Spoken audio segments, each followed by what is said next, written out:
The moon of Jara 9 had always been a wager against chaos.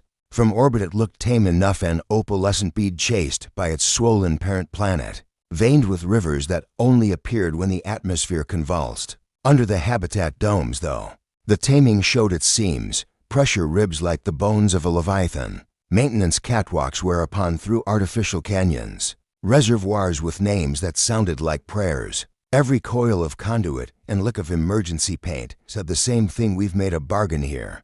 And the planet's thin magnetosphere replied in blue flickers across the sky. We'll see. Lyra had arrived to cycles before the alignment that would change everything. Back then she was still fresh from the collegium, the kind who corrected telemetry readouts by instinct and learned the sense of new soils. With her eyes closed, she carried a reputation that preceded her, the graduate who had convinced an adult Nightkrell to release a captured technician with nothing but a palmful of salt and a low, cooing song. Animal whisperer, the other researchers joked. She had smiled and said nothing. Whispering implied secrets. What she had with animals wasn't secret. It was attention, paid in full and without impatience.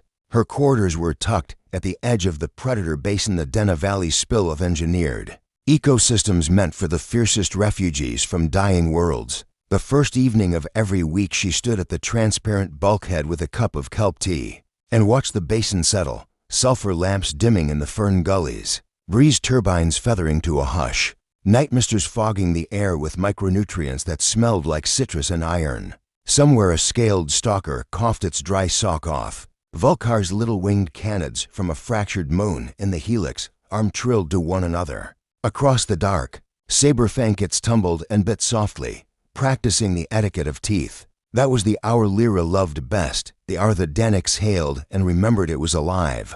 It was the hour, too, when the warnings began. The first alerts were small and tidy. A subducted feeder pipe flagged a pressure irregularity. A high-altitude monitoring kite wrote a line of question marks into the wind log. Polar aurora intensified past the happy greens that meant harmless, and entered the skilled technician blues that meant watch me closely. Lyra skimmed the reports and blinked the notifications away. No system here ran without murmurs. Jara 9 was a chorus of murmurs. You learn to live with it as a sailor learns to live with the engine's thrum.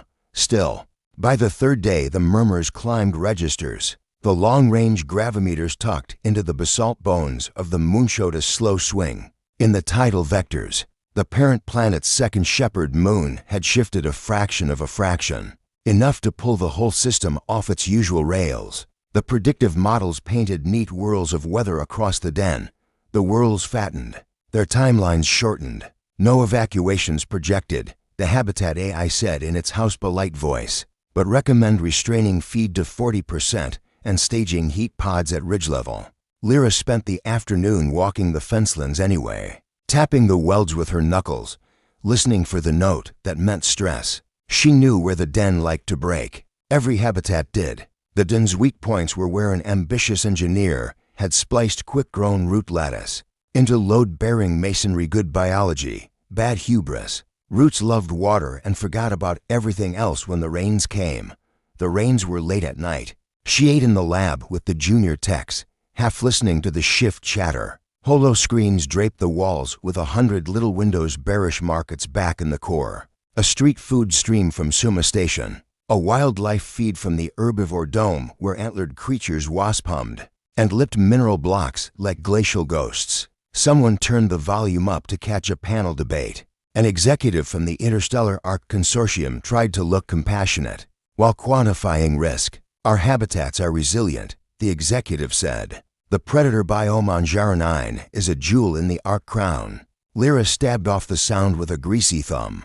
The lab fell into the soft noise of utensils. Sorry, she said, not sorry at all. Jewel was a word for something taken out of its place and forced to sparkle. Back in her quarters, Lyra cataloged the end-of-day scents, the metal powder smell of a repaired latch, the sweet trot of late-batch protein grown to warm. Her own wool jacket drying from the mist, then set her tab on a timer and closed her eyes. She dreamed of a coastline she'd never seen, black waves crawling with bioluminescent threads. In the dream, something called to her from the water we remember. You and she woke with her heart racing and the room flashing emergency red. Containment. Advisory, said the AI, the emergency tone in its voice was a shade lower than real panic, a shade higher than nightly drill. Lyra slid off the bunk and planted her feet, steadying herself in the low moon gravity. Silver hair damp with dream sweat. What kind of advisory? She asked, already tugging on her boots. Barometric collapse over Den Basin, the voice said. External storm systems forming. Internal microclimate divergence at 27%. Projected sheet flooding in lower sectors E through K. Probability of predator juvenile drownings exceeds. Stop, she said. The AI stopped. She hadn't given it consent to narrate death today. What's the lock status on nursery corridors? Green for the Alpha Pride, the AI said. Yellow for Stalker Nursery. Red for Vulcar Burrows. Water ingress detected. Lyra pictured the burrows, honeyed spiral tunnels softened to loam by the night misters. Wing-hide hammocks strung from root to root, pups bundled together in a communal heat knot.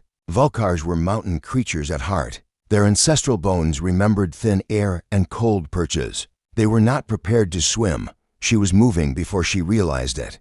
Hands finding the familiar path through her gear. Thermal suit first lightweight, scuffed where it met her belt.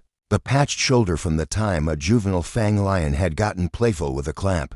Then the field pack. She slipped emergency heat pods into the front pouch, wedged to hypothermia blankets in awkwardly so the corners crinkled against her ribs, added an oxygen canister out of habit. At the last second she pocketed a half-charged feeder pellet the size of a fist. She'd never had much luck bribing predators, but sometimes an old habit could buy you a second to think. The door unsealed with a hiss that tasted of copper. The corridor beyond vibrated subtly underfoot, as if the station were a big animal breathing a little too fast. On the wall a strip of vids showed live angles on the sky, a mass of bruised cloud. Pressed low as a hand on a fevered forehead, leaf canopies thrashing. The lake gone from placid silver to wrinkled charcoal. For a moment Lyra watched the lake's edge.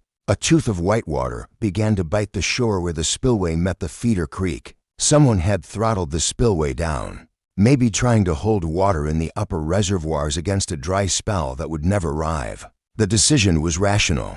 The decision would kill everything small. Lyra asked the AI, "Who's on den duty?" "Dr. Anik on remote," the AI said. "Technicians say on site at Ridge 2.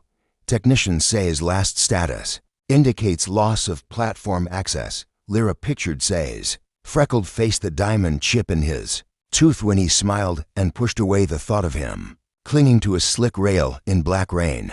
"Keep calling him," she said. "Route me to the Vulcar burrows. Storm gear recommended," the AI said, which was its sweet, useless way of saying don't. Lyra jogged anyway, gravity making her strides too long, the belt at her hips thumping like a second heartbeat. Jaronine's corridors had been cut wide to move fabricated trunks and habitat bones. In an emergency, they became rivers. Condensation slicked the walls. Ambers and greens strobed at junctions where the AI tried to guide traffic that did not exist. She was the only one running deeper when everyone else was climbing out. She passed a pair of maintenance drones hustling uphill, their baskets full of sealant foam, their headlights making faint halos in the wet air. They paused when they saw her. "You are traveling opposite to recommended vector," one chirped, voice bright with algorithmic concern. "You too," she said, and the little machines whirred uncertainly as she ducked around them. Where the corridor opened onto the den proper, the world unrolled into roaring and rain. The dome stood a kilometer above, ribbing stabbed with blue fire as the electrostatic shield flared to deflect something too small to be a rock and too large to be nothing. Hail? Shards of ice rock? The light flickered in her eyes and made her pupils clamp painfully down. She blinked and the night leapt back, full of sheeted water and the high-note whine of the turbines spooling past their safe ceiling. The den's careful layering dry slope to wet flat. Bracken to fern to marsh had been torn to one chaotic plain.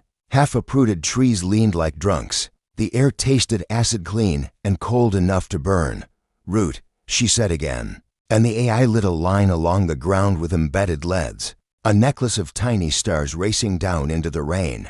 She splashed after them, aware in a detached way of the water sucking at her boots, of the way the fabric at her knees tightened and loosened as she ran. of the steady clack of an unsecured buckle against her thigh. Out in the basin something howled, a long-torn vowel that had once meant territory and now meant help. The first cub found her. He wasn't a Vulcar at all, but a saber fangkit, plastered sleek to a body built for short bursts of violence and long afternoons of bone sleep. His milk teeth were already too big for his jaw and clicked when he shivered. He stood in a shallow eddy with an expression of dignified insult, as if the weather had personally wronged him. Lyra squatted in the water and offered her palm. The kit sniffed and huffed and put his whole small head into her hand with an intimacy that made her throat ache. "Cur," she said, surprised by the specific heft of him, the freckled pattern above one eye. She had named him weeks ago and forgotten she'd done it. Memory was sneaky like that. Quiet commitments crept up on you while you were busy being professional. The kit's claws rasped fabric as she tucked him into her thermal wrap, his ribbed purr beginning like a misfiring engine and settling into true. Weight shifted. Her center of gravity changed. "One," she told the rain. "We're doing this one at a time." Water deepened as the ground sloped away. The leads of the AI's route dissolved into static reflection and then were gone, swallowed by black swirls seeded with foam. The den's lower sectors weren't meant to hold standing water. That had been the point predators loved: ambush and firm ground. You kept their dens dry, not out of kindness, but out of design. Now the flood crawled up the slope like a living thing intent on erasing design. "System," she called over the roar. "Open a channel to Dr. Anik." A flecking of static traded places with a tight, tired voice. "Lyra, where are you?" "Lower mid-slope, above E sector. Vulcars are red. I'm going in. You are not cleared for..." She cut him off, not out of rudeness, but to save the breath she needed to stay upright. "If I don't, we'll be triaging corpses at dawn."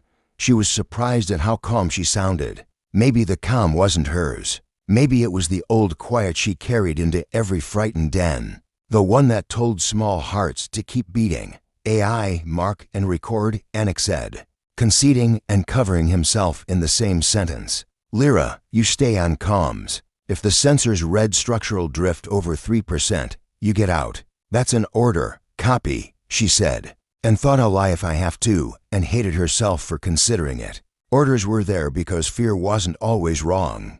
The Vulcar Bros were a cluster of earthworks at the steepest part of the basin, corkscrewing into a bank knit with deep-rooted trees. Lyra clambered along a ledge slick with algae and newly exposed clay. The first burrow mouth yawned black at her feet, breathing out air that smelled of warm fur and the mineral bite of methane water. She knelt and shouted over the storm's voice, low and trilled as the matriarchs did when calling pups. "Ho horror, little ones. Ho horror," thunder answered, thick and close. Then faintly, like a tiny bell heard through cloth, a chirrup replied. She slid inside.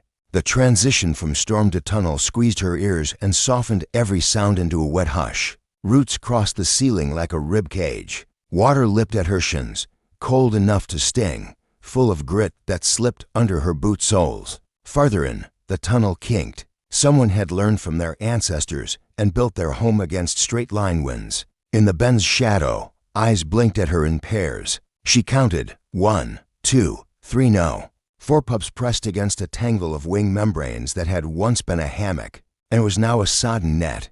"Okay," she said, breath making a ghost in the close air. "We're going to walk. Nobody panic. Panic is for later." Pups panicked anyway. It was their job.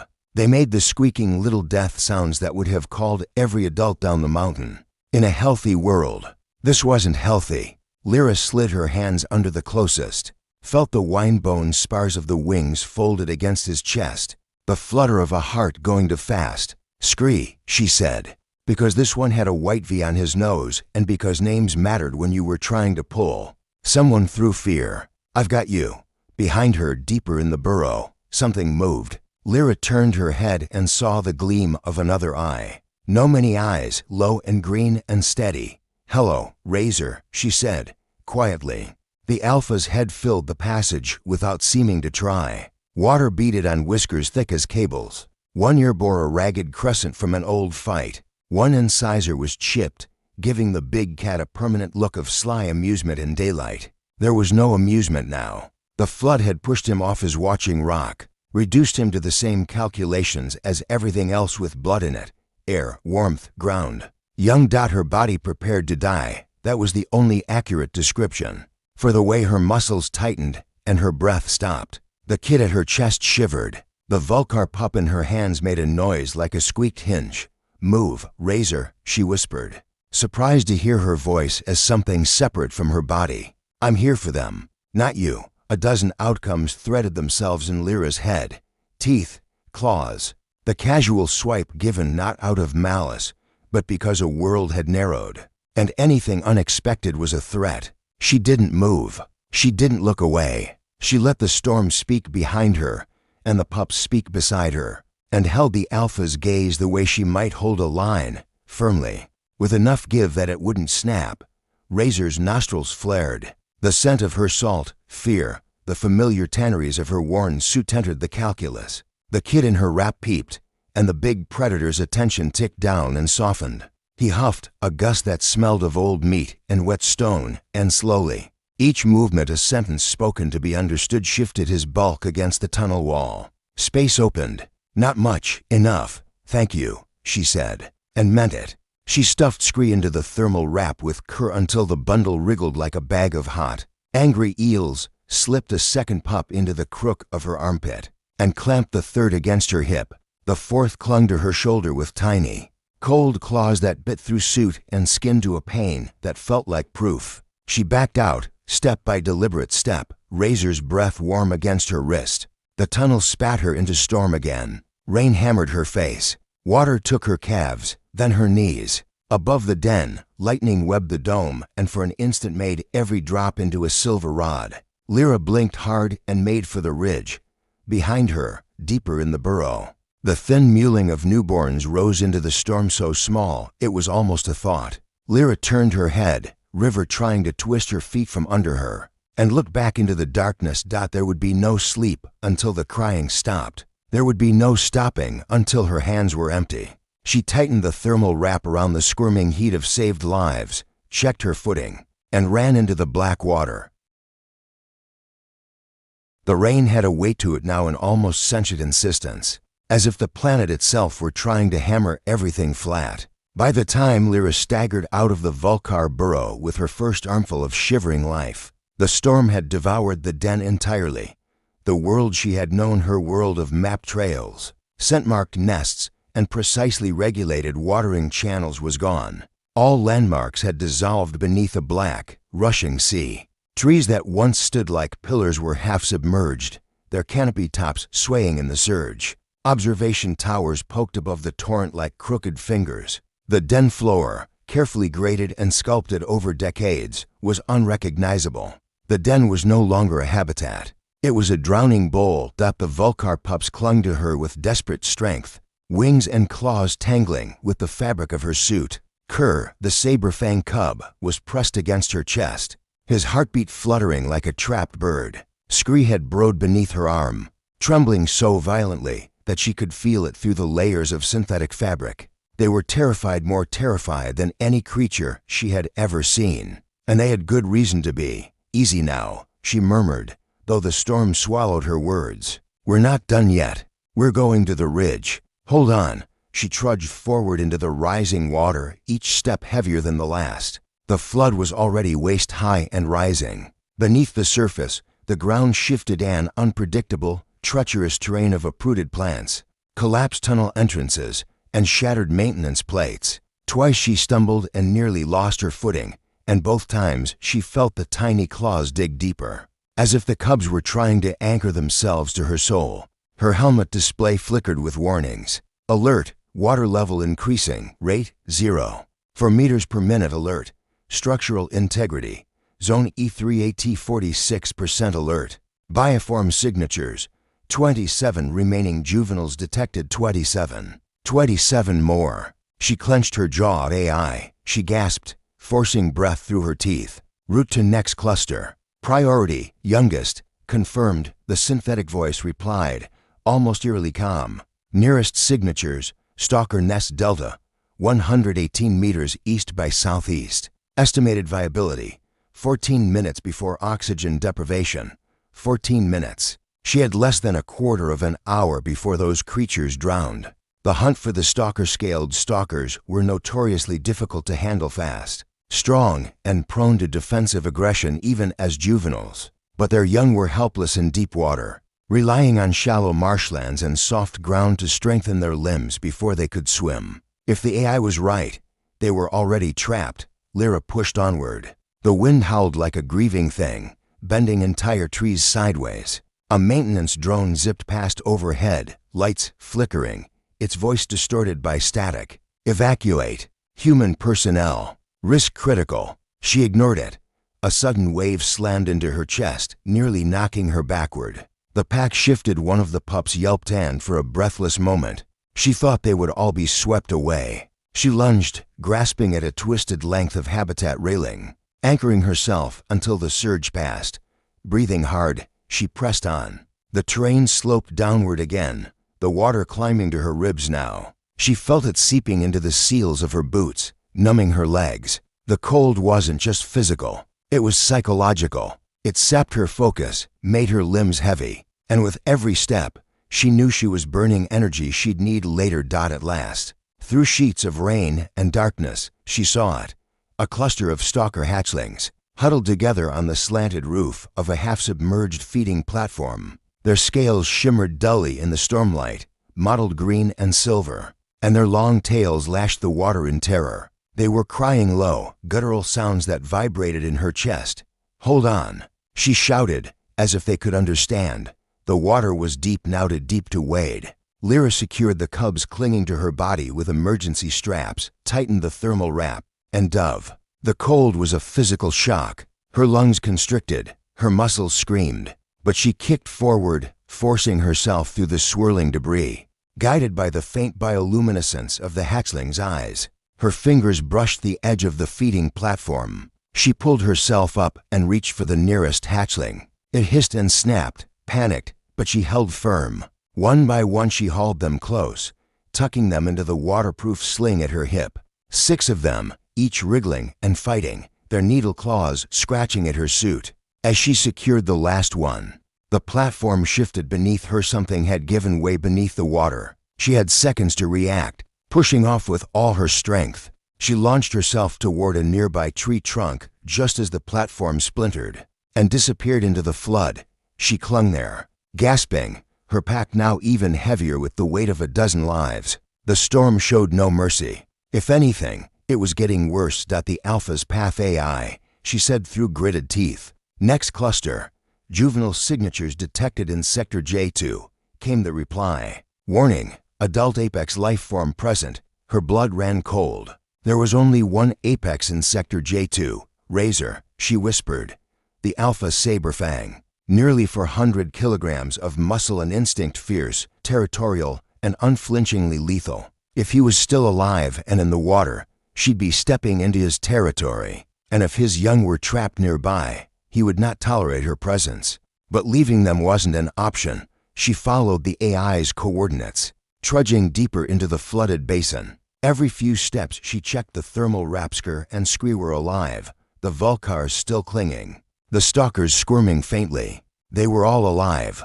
That mattered more than the pain in her muscles or the burn in her lungs. The water was up to her chest when she reached the collapsed remains of Sector J2's observation deck. The structure groaned and shifted under the pressure of the water, and then she saw them, 3 tiny shapes clinging to the twisted remnants of a nesting ledge, mealing for their mother, but between them and her, prowling along a submerged walkway with unnatural grace, was Razor. Even in the storm, he was magnificent, taller than she remembered, his soaked fur clinging to a frame built for raw power. His eyes glowed faintly amber in the gloom, locked on the cubs. He was calling to them with low, rumbling growls, urging them to leap into the water. But they were too afraid. They couldn't swim. Razor, she called softly. It's me. The Alpha turned. Recognition flickered in his gaze, but it didn't soften him. He paced closer, water lapping at his flanks, his breath a rolling thunder beneath the storm's roar.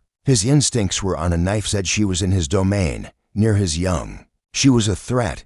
Lyra slowly raised her hands, palms open. I'm not here to fight. "I'm here to help." For a long moment, nothing happened. Then Razor stepped aside just slightly, just enough for her to pass.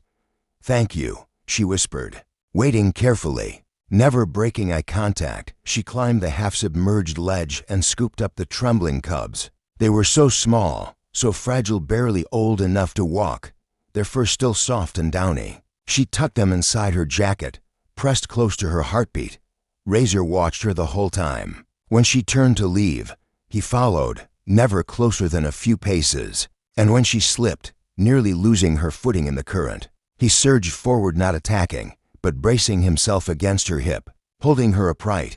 Together, human and predator, they crossed the flood, the edge of collapsibility. The time Lyra reached the emergency shelter ridge, the storm was a living wall of noise and fury. Every muscle in her body screamed. She stumbled onto the rocky rise, her boots slipping on wet stone, and half collapsed beside the shelter hatch. Inside, the temperature difference was so abrupt it made her dizzy. Warmth wrapped around her like a blanket. The cubs stirred weakly, some crying, some silent, all alive. She set them gently onto the heated floor, stripping off soaked layers and wrapping the smallest ones in thermal sheets. For the first time in hours, she let herself breathe.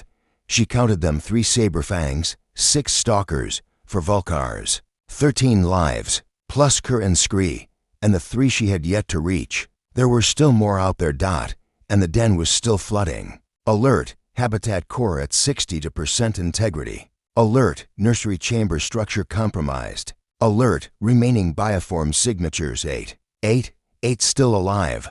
Lyra looked back out into the storm. The water was rising faster now, devouring what was left of the den. And somewhere in that drowning chaos, more lives were waiting for her. Her hands shook from exhaustion. Every breath felt like fire. And yet, as she tightened the straps on her thermal suit and checked her oxygen levels, there was no hesitation in her mind. "Open the hatch," she told the AI. "Warning, conditions are now life-threatening. Survival probability below. Open it." The doors hissed open. Black water roared beyond, and the night screamed with rain and wind. Lyra stepped back into it without looking over her shoulder once.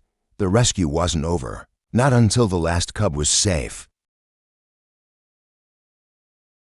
The storm had lost none of its fury. If anything, the hours had sharpened it into something colder, more deliberate. It was no longer a sudden disaster, it was a siege. Lyra braced herself in the shelter's airlock, watching the black water slam against the reinforced doors. A new warning pulsed across her visor: water level 4.2 meters above safe threshold. Habitat core stability 58%.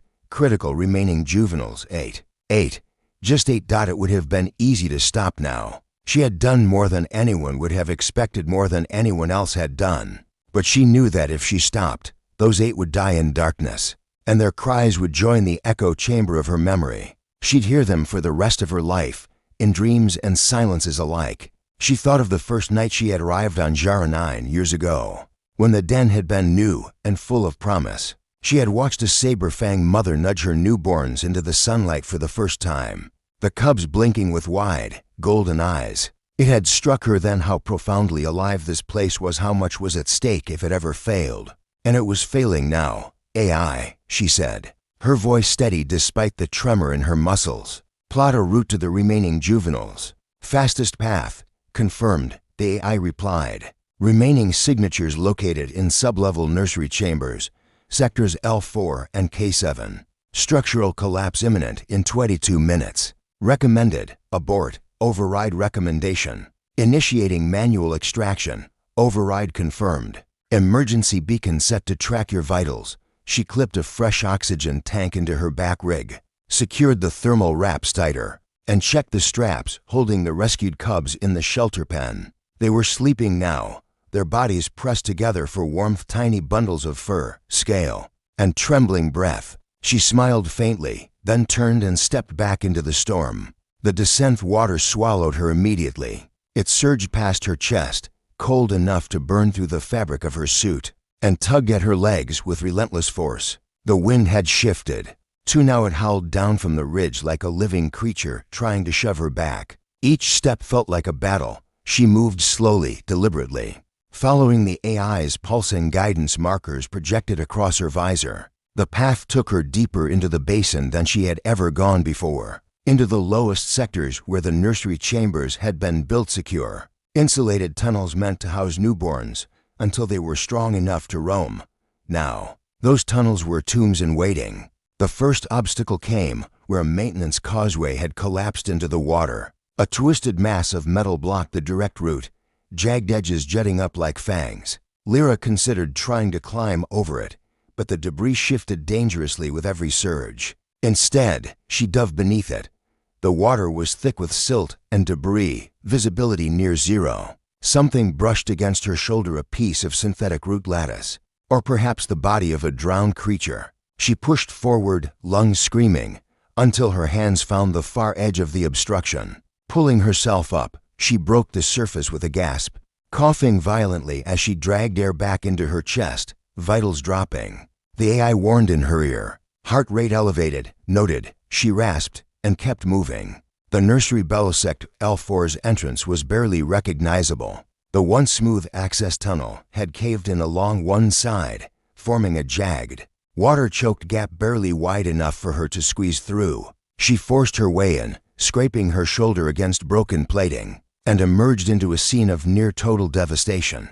The nursery chamber had been designed as a sanctuary, soft ground mats, artificial warmth, and gentle lighting mimicking the glow of an alien moon. Now it was a flooded cavern, its walls fractured, the lights flickering dimly beneath a rising tide. Nesting pods floated like corpses, and in the far corner, clinging desperately to a collapsing ledge, were 3 tiny chitter cubs. They were barely alive, blind, pink, and squirming weakly. Their cries were so faint they barely rose above the storm's distant roar. Without intervention, they wouldn't last 5 more minutes. Lyra splashed toward them, water swirling around her waist. The ledge cracked beneath her boots, sending a jolt of panic through her chest. "Easy," she whispered, as much to herself as to them. "I've got you." One by one, she lifted them from the ledge, tucking their frail bodies into the insulated cradle inside her pack. They were impossibly light, their hearts fluttering like hummingbird wings. She sealed the pack and checked its internal heat gauge stable. For now, 3 secured. She said aloud, though no one was listening. "Status of next group. Sector K7, the AI replied. "Seismic stress increasing. Estimated structural collapse in 12 minutes. Then let's move."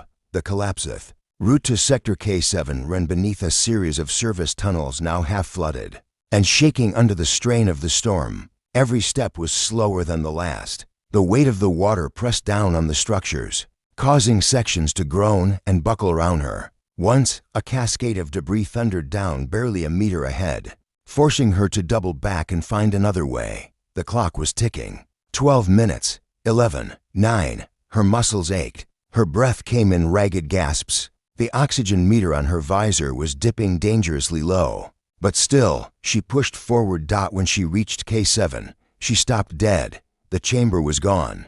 What had once been a reinforced nursery was now a fractured pit. The ceiling had caved in, half the structure swallowed by the rising water. For a moment, she thought she was too late, that the last survivors were already lost.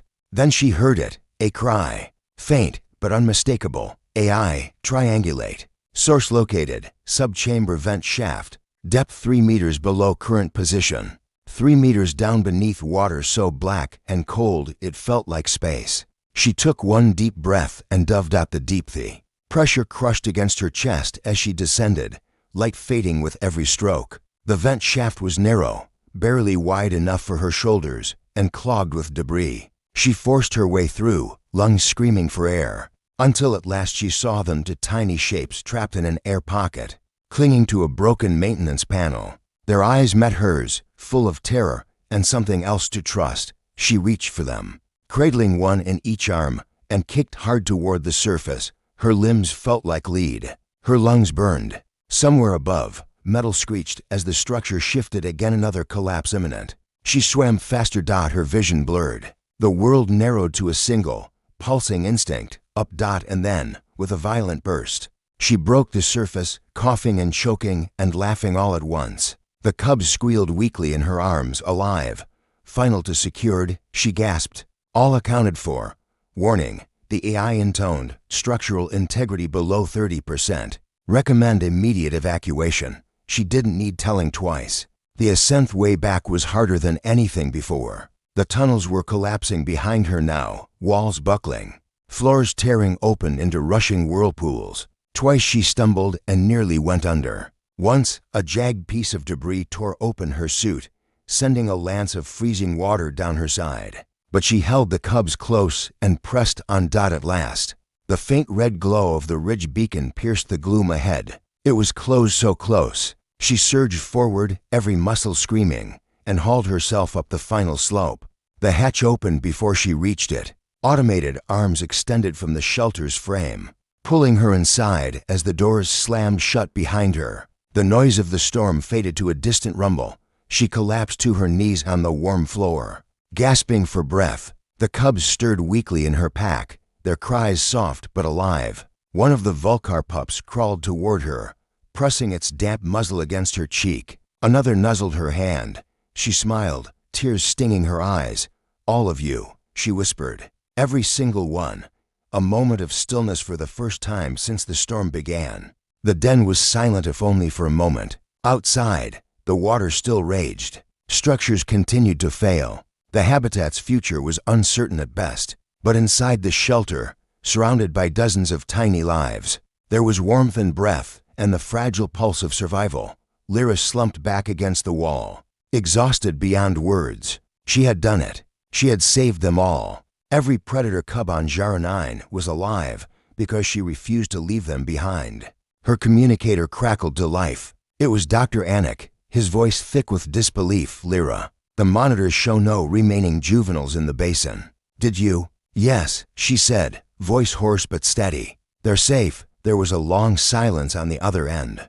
"Then, you're a damn fool." "Probably," she said, "but they're alive, and that was all that mattered." Yet even as exhaustion dragged her into a dreamless sleep, the AI's final alert echoed faintly in the shelter, warning. Habitat core collapse imminent. 12 hours relocation protocols advised. The storm had passed its peak, but the fight for the den and for the creatures she had saved was far from over. Tomorrow would bring new challenges. Tomorrow, she would face them, but for tonight, she slept among the cubs she had carried through hell itself, and the den, for all its ruin, still breathed.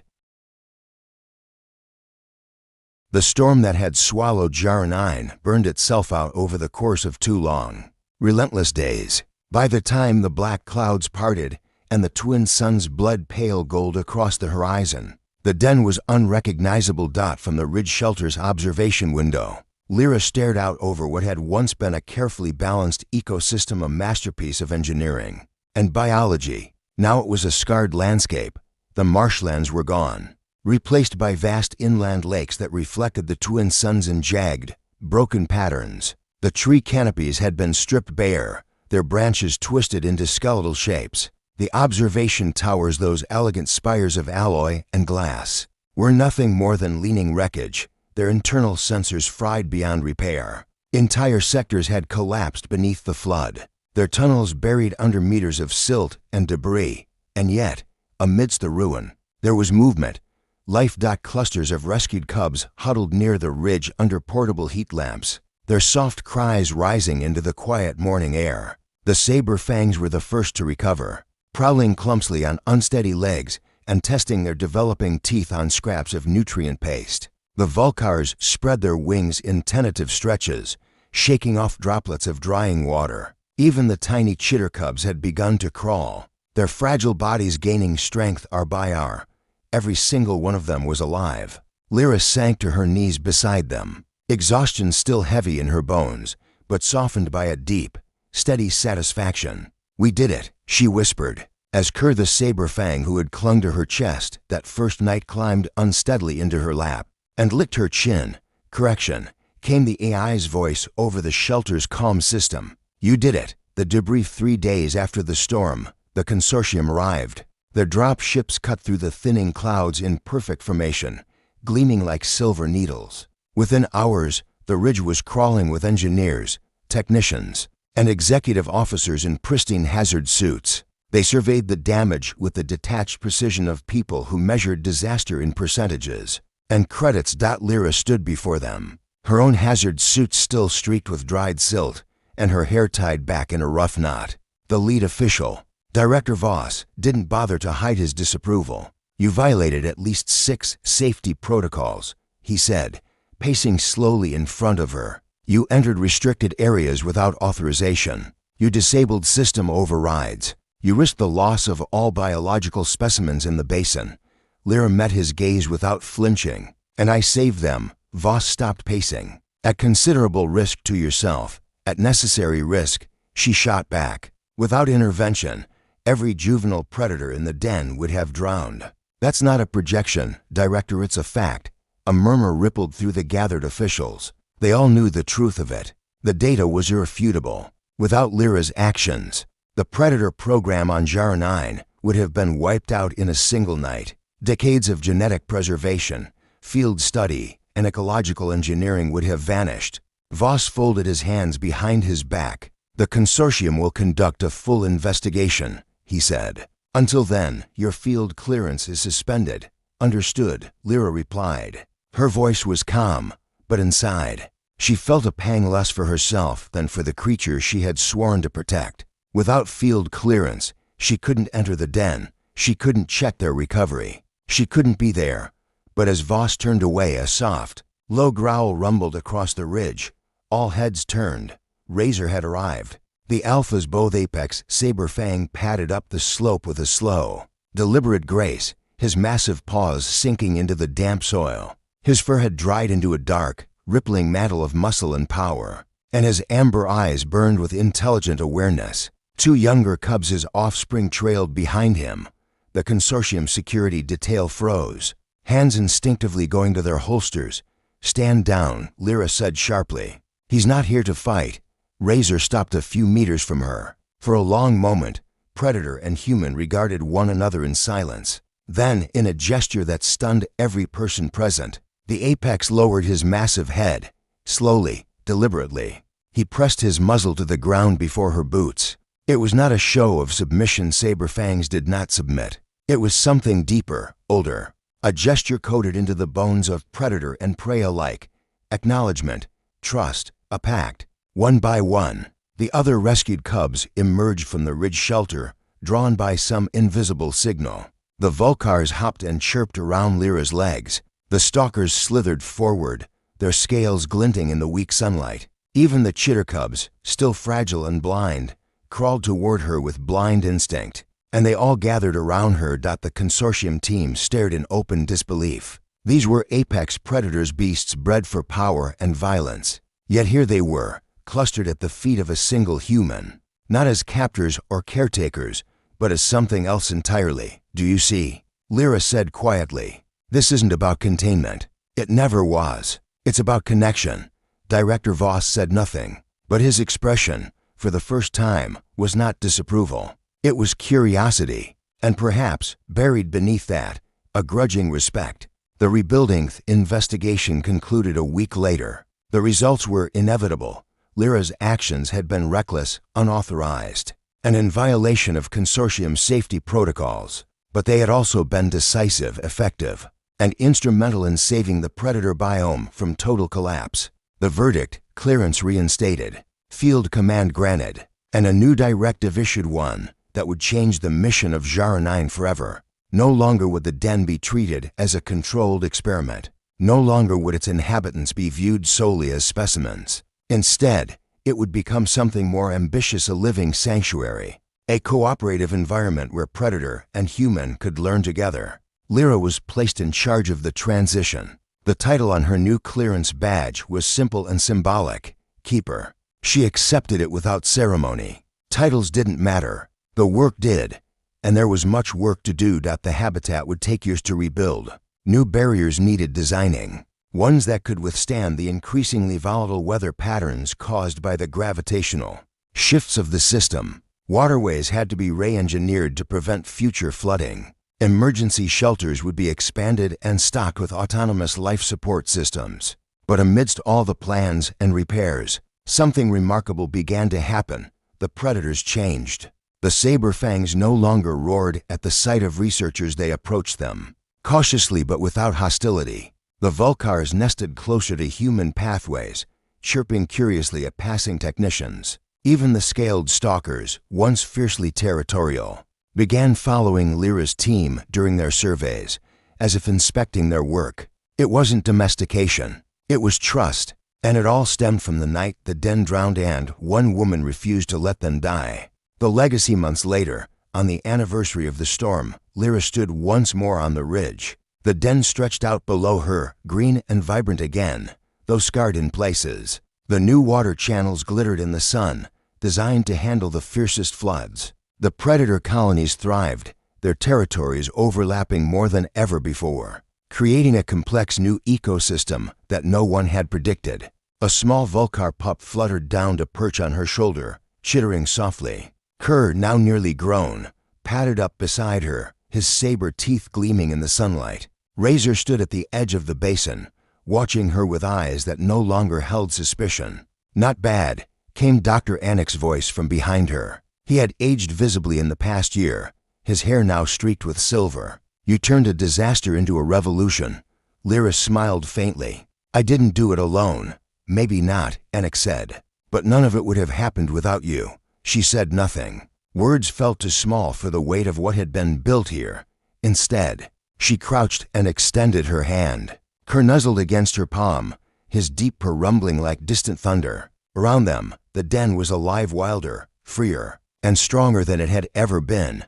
And so was she. That night, as the twin moons rose over Jara 9, the den sang a chorus of growls, trills, and cries that echoed across the basin like a heartbeat. It was a song of survival, of renewal, of a bond forged in floodwater and fear and carried forward by trust. The universe would remember the night the den was flooded. It would remember the storm that should have ended it all. But most of all, it would remember the woman who carried every predator cub to safety and the new world that was born from her courage.